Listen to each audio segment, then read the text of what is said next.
Late at night, on the 27th of August 1992, two men were driving on the A70 main road from Edinburgh to Tarabrax when they encountered a strange disc hovering over the road. The two men, Gary Wood and Colin Wright, blacked out. When they came to and drove on, they discovered that they had lost a considerable amount of time. Despite suffering fatigue and nightmares after the event, they were disbelieved by their friends and eventually contacted paranormal investigator Malcolm Robinson. Join us on Aliens Explored as we delve into the mystery of the A70 alien abduction.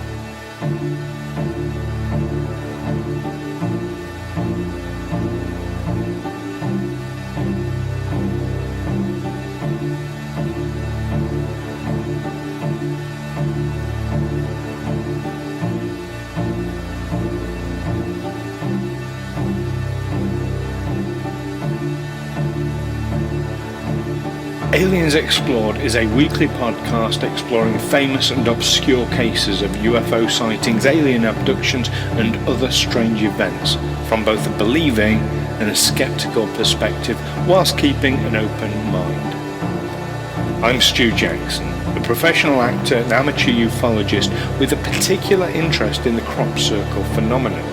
I'll be debating that otherworldly visitations are real. The truth is out there. And I'm Neil Kelly. I'm a professional actor as well and used to work for the military as an intelligence analyst. I'll be arguing from a more doubtful point of view. I mean, it's all a bit far-fetched, isn't it?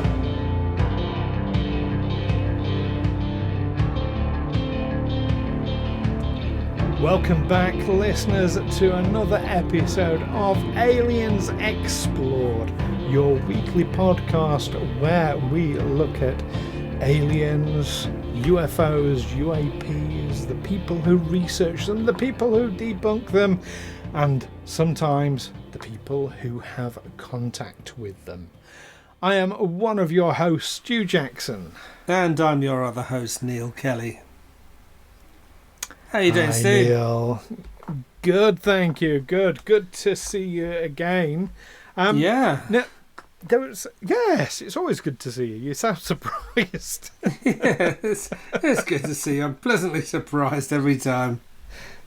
There was a question I was actually going to ask you off air, and I thought, no, do you know what? This would be a great question Okay. for you to answer for the listeners as well. Obviously, we're into our 4th year now of Aliens Explored, and I know we've discussed a few times about your changing perception of ufology and UFOs in general. We've discussed that a few times and how that's evolving in light of all this. Because this was all new to you, wasn't it? 3 years ago, 3+ years ago. Pretty much, yeah. A lot of it was. But what I was wondering was, are there more... is it making you aware that there are far more mysteries in the world than you hitherto thought? It's certainly making me aware of that. Yeah, that there's more out there that I'm able to come up with an explanation for. I suppose the difference between me and a devoted ufologist or a religious person, for instance, is that I don't pretend to have an answer. I don't know what it is, so I just say I don't know. I mean, I could speculate, say, yeah, this fits into my theory about this, that, or the other, but I'm sceptical of that kind of thing. So yes, I am. I'm certainly a lot of stuff. Like our previous episode about the Roswell rock, where I just don't know. I've got no explanation for it. Don't know how it was made, or why, or what it means, or whatever. Do you know, that's interesting to hear, because as much as we often take sort of opposing views of subjects, actually I'm exactly this. I'm also incredibly aware as someone who claims to know the answer. I mean, I don't claim to have any answers myself. I'm just, this is what I believe, this is what I speculate might be. I don't say this is definitely what it is, and because I think the moment you go down the line of having an absolute, when you don't have absolute proof, it's it becomes problematic for me. Not absolute proof. I mean, we're not. It's not a court case, but at least some compelling evidence. And that's what I think. Why shouldn't it be like a court case? Why shouldn't you want absolute proof to believe absolutely? I don't need absolute proof. There's all sorts of things I believe that I don't have absolute proof of. They're things I prefer to believe. But I can justify. I can say why I believe something is so. Yeah. But no, I don't need an absolute watertight case. There will always be an element of what I prefer to believe. This might be going a little bit down the rabbit hole here, and I promise you, listeners, we will get onto today's subject in a moment. But I'm really intrigued by that, because I would say there is a difference between belief and knowledge. If you believe something, you are effectively taking a leap of faith. You're saying it's what I believe to be true, but you're not saying I know it to be true. That's a different thing. Knowledge almost like completely contradicts belief. Well, I don't know. I say, well, I know this to be so, and I know this to be so, I know this to be so. Therefore, my speculation about this unknown thing tends to weigh in favour of this belief. But it's all based on, it comes back to knowledge, but ultimately, making a leap. Or in my case, not making a leap. Just saying, I don't know. Yeah, it might be a UFO, might be something more biblical or an interdimensional being or whatever. But I don't know. There's no. I mean, the Roswell Rock is an artifact, so it's evidence of something, but we don't know what it's evidence of. No. Could be evidence that someone was bored one day and decided to make a thing. Could be, yeah. I mean, I've certainly heard pretty a lot of testimony, and people testifying that they have evidence, but then saying, well, they can't show you this evidence for whatever reason. Well, in that case, it's just testimony, isn't it? There's no evidence. There's nothing you can show us. Now, when you come into cases like Dave Grush, though, that's just who I was thinking of. I thought that was where you were going with that. But he's doing it the right way, because he's saying, I believe the public should know the things that I have been shown. I believe the public should be shown them. Here I am in Congress pushing for that to happen. But because it is currently forbidden knowledge for the public, that's why I can't tell you. He's doing it by the book. He's doing it the right way. You see, and that's where there's a credibility gap, because if you know a secret, if you're a military officer and you have access to classified information, you don't go around telling people you have access to this classified information, even if you think it should be declassified, that there's a great public interest in knowing that it's declassified. You don't go telling people that you know a secret, because then people will try and find out what that secret is if they think that secret's worth having. The best way to keep a secret is for no one to know that you even have a secret, isn't it? Steganography, it's called. This might change your entire perspective on the whole David Grush thing. He was everything he said, he was authorised to say by his superiors. Yeah, but it's saying nothing. It's suspicious. Yeah, I've got this evidence. He has seen evidence. Yeah, I've seen evidence. He's seen evidence. And I've seen evidence, interest. But I'm not allowed to show it to you. And so told me this, but I'm not allowed to tell you who that was or whatever. You know, it just seems really odd that you're saying you have secrets, but I can't tell you what the secret is. No one does that in any... Because he doesn't have clearance to share those secrets. Yeah, but if you don't have clearance to share a secret, you don't have clearance to share the fact of the secret. That the That's secret where even he did exists. have clearance. Yeah, but why would they do that? Why would they say, you can tell people you've got evidence, but you can't show them the evidence. You can tell them you've been told this, but you're not allowed to tell them who told you that. Or let me answer that very question. Why would they do that? If it is a controlled act of disclosure to gradually prepare the public for the knowledge. But that's why they would do that. But it doesn't take us any further, does it? It just, it's just some guy saying, well, I've seen stuff. Yeah, if I could show it to you, you'd be really impressed, but I can't show it to you. So it conditions the public ready for the day when they do present the evidence. Well, it's a gradual conditioning process. I don't believe that. I don't believe. Anyway, we're gone right off topic already. Let's visit this planet, and here's a country. It's the most powerful military power on Earth by several degrees. That'd be China, then. Sorry? That'd be China, then. China's tiny compared to American military power, and their budget is tiny compared to... America's budget is bigger than China, Russia, and whatever the next biggest power is, all put together. So let's go to Earth and let's help them develop more military power. Let's help them develop anti-gravity propulsion systems and anti-matter ray guns and this. Well, that sounds like a good, a wise thing to do. For this warlike country that invades another country pretty much every year. All right. Well, let us discuss a country that cannot be argued as a major military power in the world, but I'll tell you what does contain some of the loveliest people in the world is Scotland. Scotland. We love Let's Scotland. Bring this back. We're way over time already for our preamble, so 10 minutes in, and we finally 10 minutes in we get to introduce the subject. Great, yeah. Down that rabbit hole. This is about a supposed alien abduction that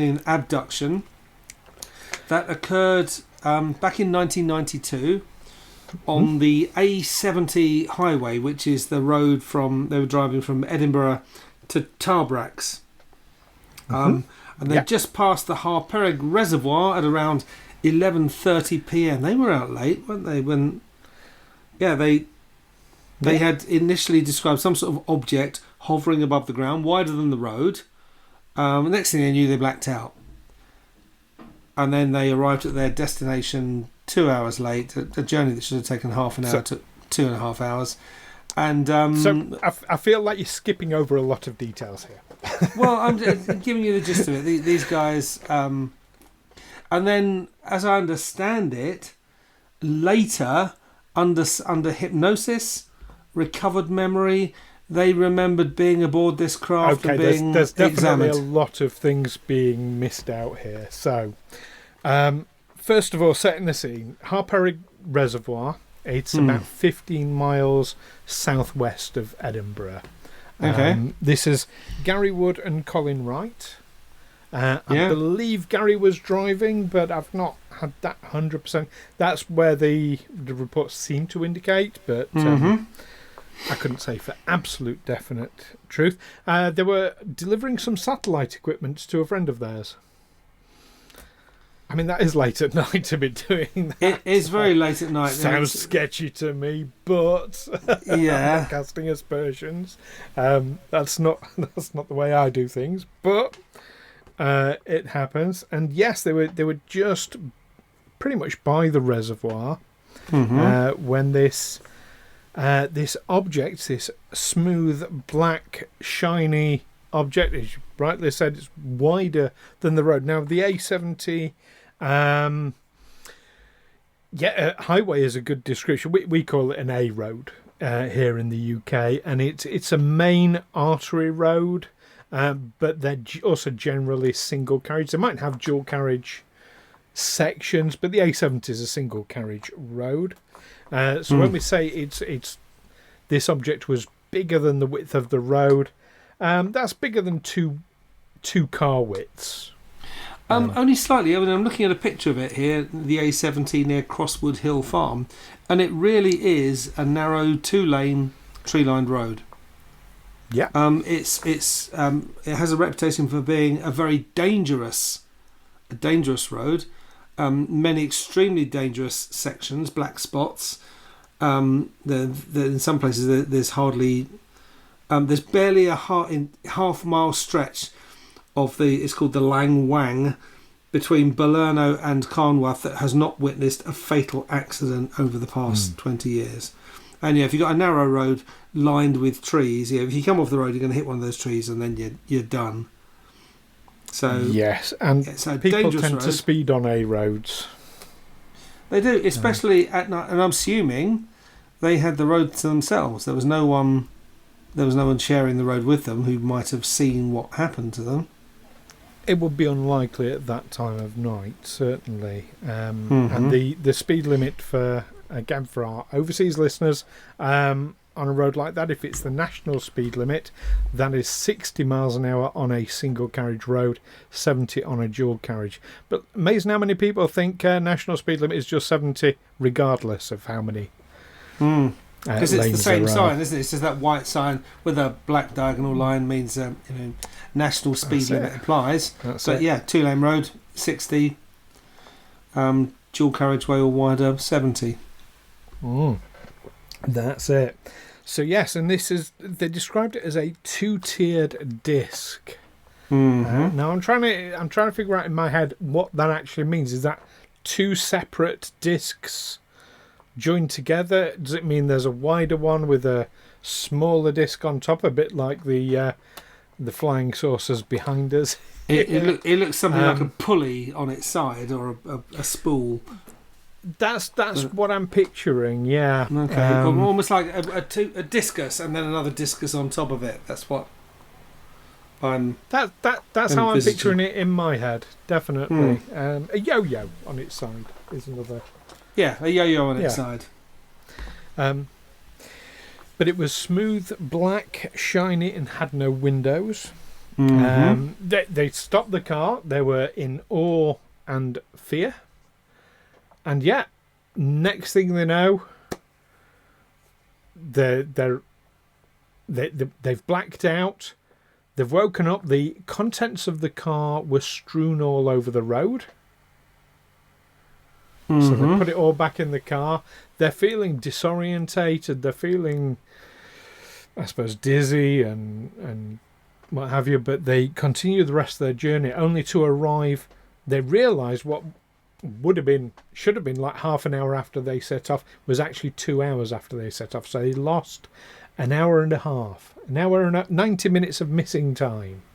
Okay, I mean the version of the story I'm reading here is to get things in their sort of chronological order. They initially described witnessing some sort of object hovering over the road, and then seem to have blacked out, and that's it. So,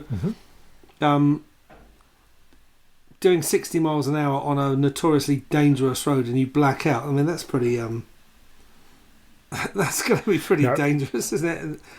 The report I read is that the craft appeared before them, they stopped, then they blacked out. Okay, yeah. And no other cars came along. Contents of the car in the road. Okay, so on this road, no other traffic passed in that hour and a half. No one saw anything. There's no one to bury. This is a major road. Yeah, but at that time of night in the 90s, I wouldn't rule that out. That's way too long, I think, on a major road for there to be nothing on it. I mean, it's not like a little track, it's a major road. Well, there's major and major. It's a main road. Yeah. It's a main road. I would describe it as a major road. It's not... what's it called? Tarabrax, I keep wanting to call it. That's not the name. Tarabrax. Tarabrax. Yes. Tarabrax. That's not a big place. It's not a big town by any stretch of the imagination. No. So it's like, it's like being on a country road. Yeah, but a trunk road nonetheless. Well, I've been on A roads in Wiltshire that my Land Rover can barely fit down. Yeah, and it's still an A road. But even driving in the dead of night, you come across something. I mean, all right, I know I'm a Londoner. The idea of an empty road is kind of hard to imagine for me. But that they were there for. Just as when I moved to London, I couldn't understand why people didn't go to bed. Why the place didn't stop at 9 o'clock. That was bizarre for me. So yeah, let's chalk that one up to different experiences. Okay, but there's no one. They haven't. There doesn't seem to be any call out for anyone else who might have been in the area at the time. It doesn't say anything about that anywhere. But I don't find that unusual, especially not for the 90s. Not in an area like that. It's not that long ago. Okay, let's just say it was moving on from that though. A completely empty road where you could stop a car for over an hour and a half, and be fairly confident that no one's going to come along and see what you're doing to the occupants.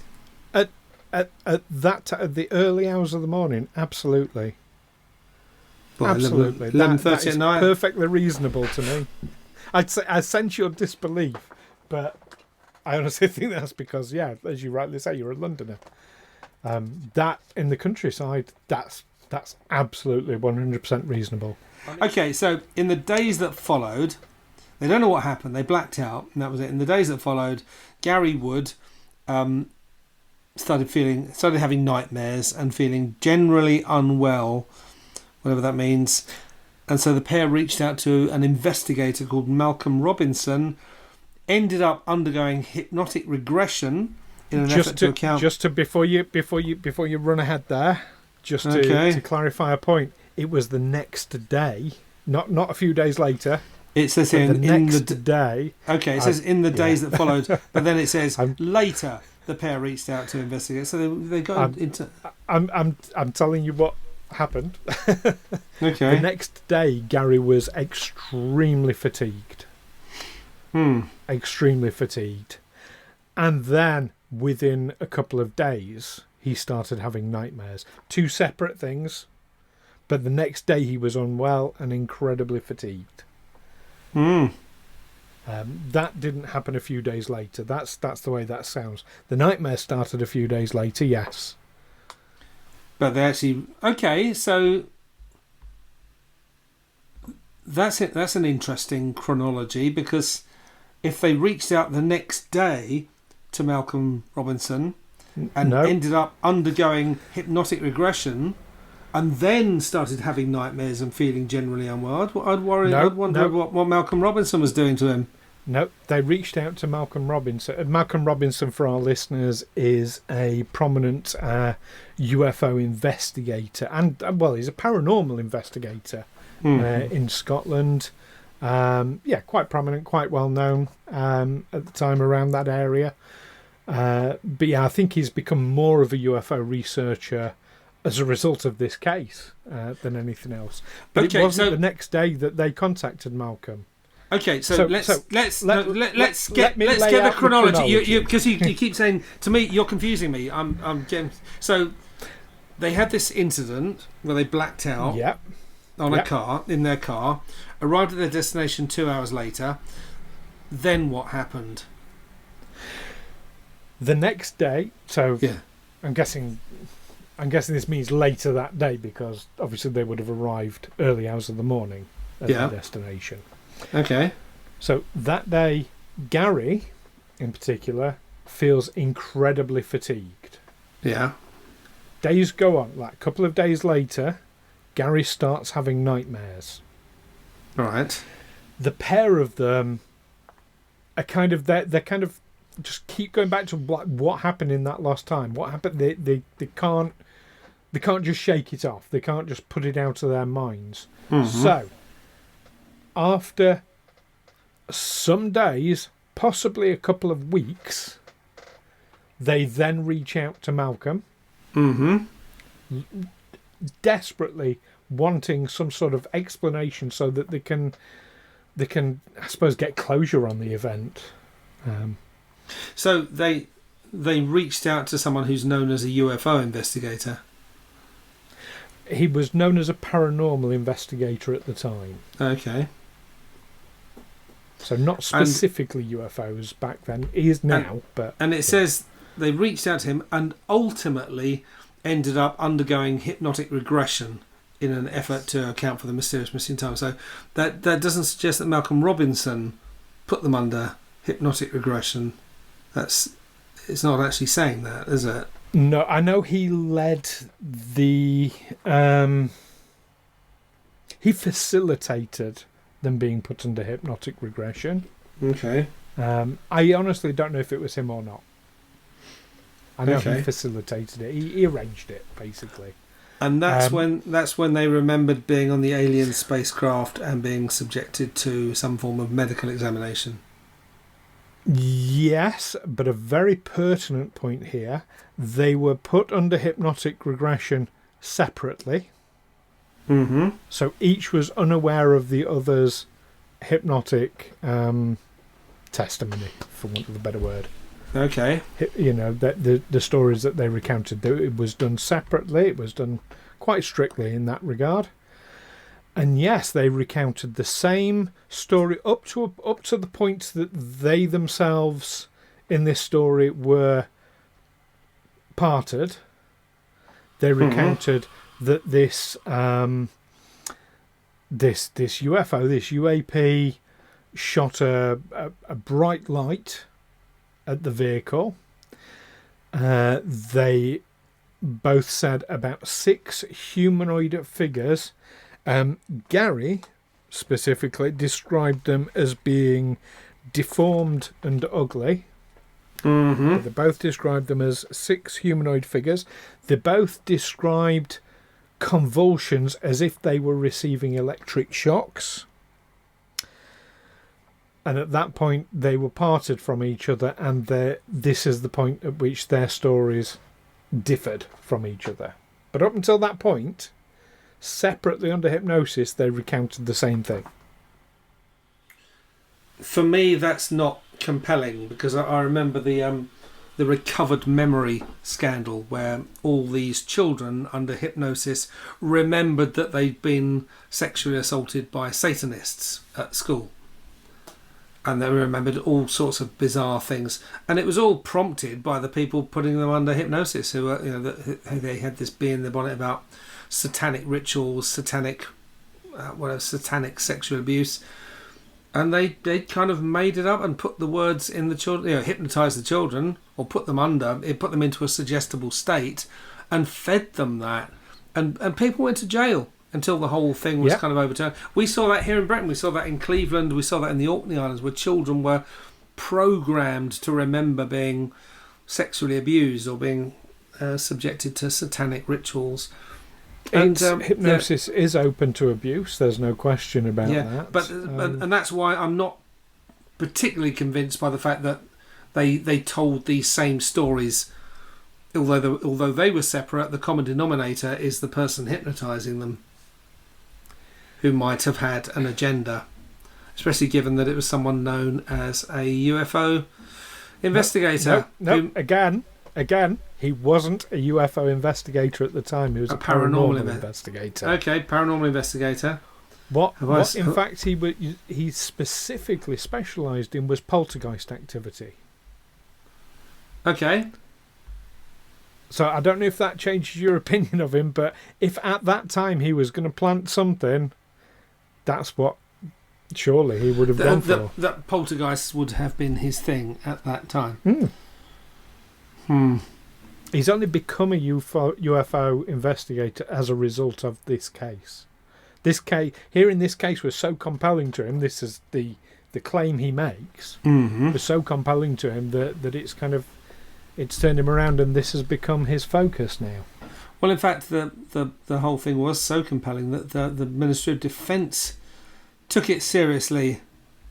They had been getting more freedom of information requests about UFOs than any other subject. They actually looked into this. It was declassified only a few years later, wasn't it? It was under a raft of a huge amount of cases that were declassified. Yes, this was one of many cases, but certainly the most compelling out there. There is also some physical evidence on the car of something occurring, where there was a white crystallization around the car that kept appearing for several weeks afterwards. Like salt. Now I've lived on the coast. Well, I've lived when I was in Cornwall. I was right by the coast, and we used to get that on the car, and it was salt. But the thing is, where this happened, this is nowhere near the coast. This is a long way from the coast. Miles. But yes, as soon as I heard the white crystallisation, the description of it, that sounded very much like salt to me. Yeah. I mean, have we come across this before, where there's been a UFO and then suddenly people notice salt all over their car? No, not specifically, no. And it was August time, wasn't it? So they wouldn't have been salting the roads, even in Scotland, as anti-ice. I wouldn't want to rule that out completely. Okay. Because it does get very, very cold up there. But August... You've been to Edinburgh? Yeah, I've been to Edinburgh. I mean, yeah, it was a bit cold, but it wasn't... there wasn't ice on the roads in August. But out in the mountains, in the countryside, it could well be. Possibly, okay. It's very elevated, and yeah. So how high were they when this was it? I don't know. I'm just saying that I wouldn't rule it out. I'm not suggesting. Oh, it's definitely salt. I'm just saying I wouldn't rule out them salting the road around then. I mean, it says this much of the road is over elevated, desolate moorland, and ascends several times on its course to heights over 1,000 feet above sea level. Yeah. But the thing is, if it was salt from the road that had been like kicked up and coated the car, then you wash the vehicle off, it doesn't come back again. But that's what kept happening. For several weeks, this white crystallisation kept reappearing. Okay, so this road, actually it looks like it goes, am I reading it right that it's going from Edinburgh on near the east coast of Scotland, and then it goes southwest, or more west than south, across the country to the opposite, to the west coast. Ultimately to the west coast, yes, but where this happened was only about 15 miles southwest of Edinburgh. Okay, so they would have been well inland and at an elevation, but as you say, they could have salted the roads even in August. It gets very cold in Scotland. Really cold. Especially in those desolate areas. Then they wouldn't have remarked on it, would they? They would have said, well, yeah, this is just road salt. This is just grit that they put down for ice. And it wouldn't have kept coming back. No. No, unless they'd taken a trip to the seaside. I thought, oh, there's that salt again. Now, just to to round off the story that was recounted under hypnosis, and I fully appreciate it's not the most perfect method of recovering information. So Colin said that he was stripped off and given a thorough examination. Anal probe? Are we talking anal probe? He didn't say that. No, okay. He didn't say that. That there was some triangular device with two red lights that appeared to scan him. They put a red light into his eye, which felt like he was having a red hot poker shoved in it. Gary, on the other hand, said that he was examined all over by something he described as a black lens, and that he saw around 20 to 30 beings, and they kept using the word sanctuary to him. And didn't they say something about how humankind's potential had been capped? Not humankind. This is a really unusual statement. They said that in many ways humans were more advanced than them, but that their potential had been capped. Okay, so not saying that they capped it, that our potential has been capped. That their potential had been capped. Okay. So that's not how I understood it. They said that humans were more advanced than them in many ways, but that their potential had been capped. That their potential, not ours, theirs. That's not. This is ambiguous. It's saying humans are more advanced than them in many ways, but their potential had been capped. So I think they're still talking about the humans have been capped. Human potential. I think they were talking about themselves. That would explain why humans are more advanced.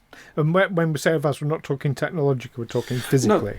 No, but then they would have said humans were more advanced than them in many ways because their potential had been capped. But they're not saying they're saying, but that their potential had been capped. So, the human potential has been capped. Therefore, we're going to overtake you in those areas where we haven't quite met. Say, if human potential had been capped, we'd be less advanced. No, no. I'm saying human potential has been capped. It's open to debate and discussion. Yeah, so it's very ambiguous. It's badly written, and it's. I'm definitely reading. They're saying human potential has been capped because it made me think of what some scientists have called the filter. That civilizations can't get more advanced than we are now, because they will destroy themselves. That their technology will overtake their wisdom. And we will destroy ourselves either, as Noam Chomsky says, either slowly through not caring for our environment, but catastrophic climate change caused by our activity, or we'll do it quickly in a nuclear war. But either way, we're heading for catastrophe, and that's why civilizations. That's the filter that civilizations have got to get through in order to become more advanced. I've heard similar. When it comes to evolution, I've heard a more positive take onto why we are at the peak of evolution is because when it comes to survival of the fittest, now we're using technology to overcome those obstacles. Whereas historically, we'd have had to have evolved to overcome them. Now we're just using technology. But we only really evolve to meet a changing situation. I mean, I've speculated the Dutch are supposedly the tallest people on the planet. And it's a low-lying country that in times gone past was regularly flooded. So, being a bit whimsical here, but you can suggest, well, maybe it was only the taller people who could keep their heads above water who lived to reproduce and would produce tall children. The same genes. That's, quite possibly.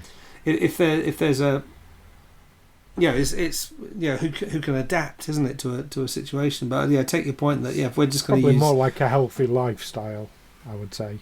Yeah, I mean, what we're in danger of doing now is making ourselves redundant, replacing ourselves with technology that will be owned by a few very wealthy individuals who will have no need of any of us. That's it. Anyway, we've got off topic. Yeah. So, I'm going to ask you the usual question. Gary and Colin, do you think they were telling the truth? No. I don't think they were telling the truth. I'm not sure that they even think it's the truth. I mean, they haven't changed their story in all these years. Nope. Something happened to them. The MOD took an interest in it, but I'm not convinced that they had this whole recovered memory thing is such a minefield for me. And when we put someone into a suggestible state and then you suggest things to them, I think that's especially people who might have an agenda, like the evangelical fundamentalist Christians who had an agenda about Satan and wanted to get rid of a few progressive teachers. I think I hear you. Yeah, I think that's something like that has gone on. We're not getting the whole story here. Well, this is one of those occasions when we're on completely opposite ends of the fence, because I believe what they say, and to bring this full circle, that doesn't mean to say I know they're telling the truth. No. I believe they're telling the truth. Though. Because as with so many, well, as with all of our UFO encounters, all we have is testimony and very little evidence. That's it. So. That's it. But do you know what I really want to hear? What do you want to hear? From our listeners, maybe. What our listeners believe about this case, and of course all the cases. So listeners, if you can write in and tell us what you think about Colin and Gary's story, is there truth to it, is there not? Especially if let us know. Either Gary or Colin or Malcolm Robinson are listening in. Yeah, we'd love to hear from you too. Absolutely. So you can email us, aliensexplored@gmail.com. You can find us on Facebook, Twitter and YouTube. And if you can give us a cheeky like and subscribe over at YouTube, we'd really appreciate that. You can find us by searching for Aliens Explored. All the links are in the description below. And of course, if you're one of our Patreon subscribers, you get exclusive access to our Discord server as well for the minor amount of £2 a month. You can't afford not to, can you? It's a giveaway. I thought you were about to say, you can't afford that. You can't afford not to, absolutely. Join us next time. Oh, it's a Halloween special coming up. Okay.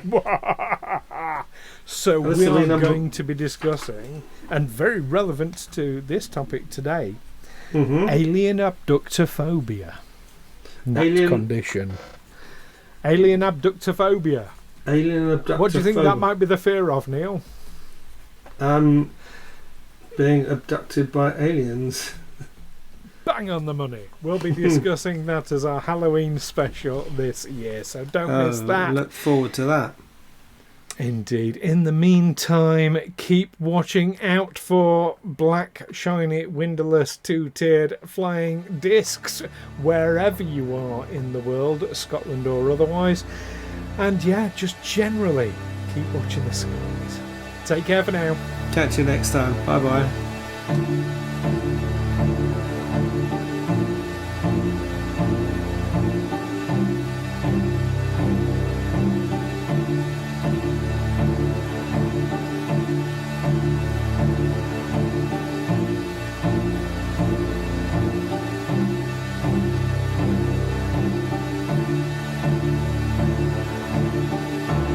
Aliens Explored is a Feagle Films production in association with Juicy Falls.